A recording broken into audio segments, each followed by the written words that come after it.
A project is like a folder in your filing cabinet for organising and grouping together invoices and credit notes that are related to a particular job. Sticking with the example from our previous tutorial, we've priced up the job, our quote has been accepted and we've ordered the product online, so we're now ready to move on to the next stage in the life cycle of a job, which is the job itself and the subsequent paperwork. One of the byproducts of taking on a job will be receiving invoices, and you'll want to keep a close eye on these to ensure you don't go over budget. The key to doing this is organising your invoices into projects. To do this, click on Invoice Detail under Accounts, or select it from the drop-down menu running across the top of every page. This will bring up your current month's invoices by default, but if you did as I suggested and used a common order number on all purchases for a particular job, you can use this to bring up all invoices and credit notes relating to that job. Now, it doesn't have to be a number, it could just as easily be a customer name, place name, or contractor, but the problem with names is that they are commonly and easily misspelled.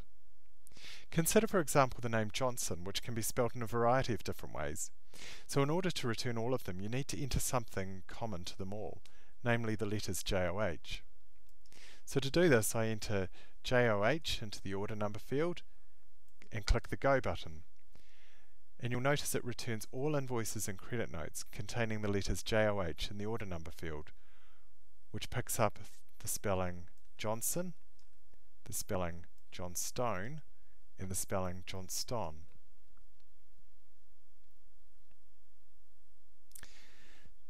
To file these invoices into a project, I simply select the ones I want to put into the project by ticking the checkboxes next to them, or using the Select None and Select All buttons at the top and bottom of the list, scrolling down to the bottom of the page and clicking the Go button next to Assign to a project. If I'd already started the project and I wanted to file and I just wanted to add these invoices to an existing project, I could choose it from the drop-down menu here. But because this is a completely new project, I'm just going to leave that as new and click the Go button.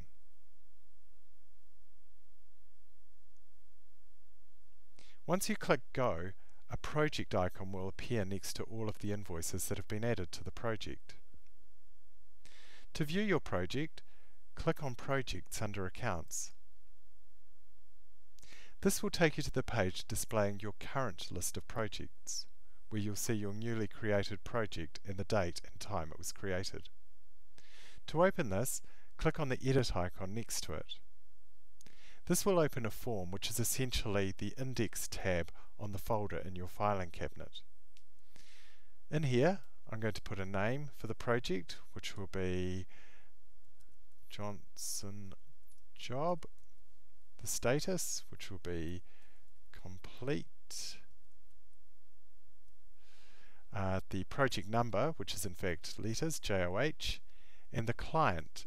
Now if this was a completely new client, I just click the pencil icon here and enter their details in here, but because I've done work for Mr. Johnson in the past, he already is in my drop-down list. So I'll select him from there and click the Update button. Now to get a breakdown of your monthly expenditure on the job, all I do is click the Show link next to Monthly Expenditure to get a breakdown of how much I've spent per month on the course of that particular job. To get a breakdown of your expenditure by product, all you do is click the Show link next to Project Products, and it gives you a breakdown of your total spend, total quantity used, which gives you an average cost over the course of the project. Returning to Invoice Detail and resetting the filters, you'll now notice that not only can I filter my invoices by date, by type, but I can also now filter them by job. Now returning to my previous example, in our case we used the number 10868 for all purchases for the Christchurch rebuild, so I'm going to enter this in here, 10868, and click the Go button. To file them into a project, I select them all, and as I said, if they were part of one of these projects, I could just file them into one of these ones, but again, this is a new project, so I'll leave that as new, click the Go button, and I can either click on Projects under Accounts or click the icon next to the new project. And this time we will call it the Christchurch Rebuild. Its status is ongoing. The project number is 100-868 and the client is John Key. And scrolling down, we have a breakdown of our expenditure on the project by product, with the average cost per item over the course of the project, and a breakdown by month over the course of the project as well.